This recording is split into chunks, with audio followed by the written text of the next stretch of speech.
Who was Maharishi Patanjali? Who was this beautiful soul that walked on the surface of our planet back in between 500 BC and 200 BC, gracing us with this phenomenal work that is relevant even till date and will be relevant forever. Namaste everyone, my name is Vasundhara Talware, and allow me to take you through what he was, where did he come from, and what did he contribute towards us. To begin with, he was an incarnation of Lord Adishesha. Adishesha, who was the 1,000-headed serpent, who also served as a seat for Lord Vishnu to sit on. One day, when Lord Vishnu was sitting on Adishesha and watching Shiva perform his magnificent, highly intense and a very powerful performance, Lord Vishnu started becoming heavier and heavier. And as he became heavier, Adishesha, who he was sitting on, became more and more uncomfortable with that increasing weight. As several moments passed, Shiva's performance finally came to a standstill. And that's when Lord Vishnu came back to his original state and his normal weight. Lord Adishesha was very curious to know what had just happened. He asked Lord Vishnu, "How come your weight went up as Shiva's performance went on?" Lord Vishnu smiled and replied saying, "It was the intensity and the power with which Shiva performed that caused me to change my body, and you saw, or rather experienced, me getting heavier and heavier." Such was the beauty of that powerful performance. Now Adishesha was so impressed by what he had heard, he too wanted to dance just like Lord Shiva did. So he expressed his desire to learn from Lord Shiva and sought blessings from Lord Vishnu, who he eventually wanted to impress by his dance performance. Lord Vishnu blessed him, and not just for that, but so much more that he would eventually learn from Lord Shiva. The next step for Lord Adishesha was to look for a mother through whom he could take a human form on this planet. Soon enough, he found one. There was a yogini called Gonika, who too was praying for a son, whom she could impart all her knowledge and wisdom before she left this body form of hers.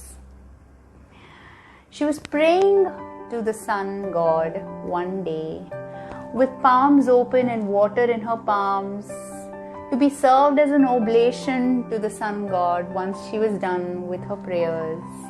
She stood there under the sun with her eyes closed, meditating and praying for a son.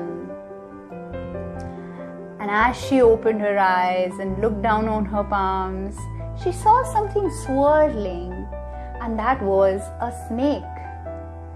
That snake soon turned into a tiny male child and asked Gonika to take him up as her son.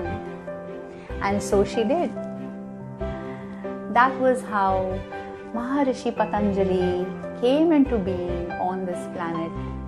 He's also known as Swayambhu, somebody who's come into existence on his own.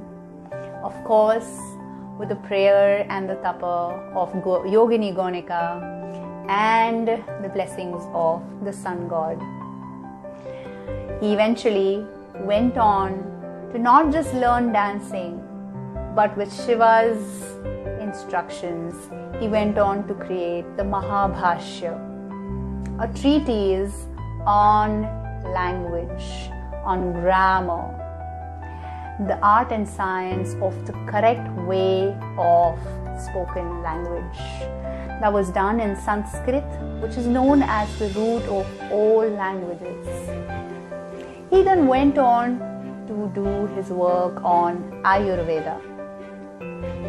That was the second treatise he wrote.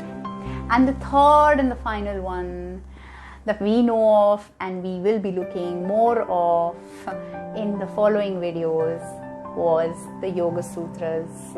He wrote 196 crisp sutras, also called as aphorisms, that explain how a human mind works, what we need to keep it sane and pure and potent for us to transcend this human form and become evolved, eventually enlightened.